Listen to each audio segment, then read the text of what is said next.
ময়নাক hotel, এটা হচ্ছে মন্দারমণি ময়নাক হোটেলের পাশে একটা হোটেল বানাচ্ছে, ওই পাশে আরও বানাচ্ছে। এই যে এতটা ডিস্টেন্স, আর সমুদ্রটা কতটা দূরে দেখ, এই এখান থেকে প্রায় 50 মিটার। এই যে সমুদ্র হচ্ছে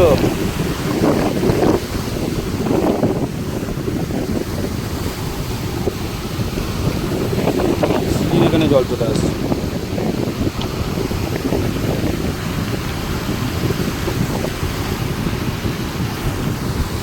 পূর্ণিমা ছিল কালকে, আজকেও মনে আছে।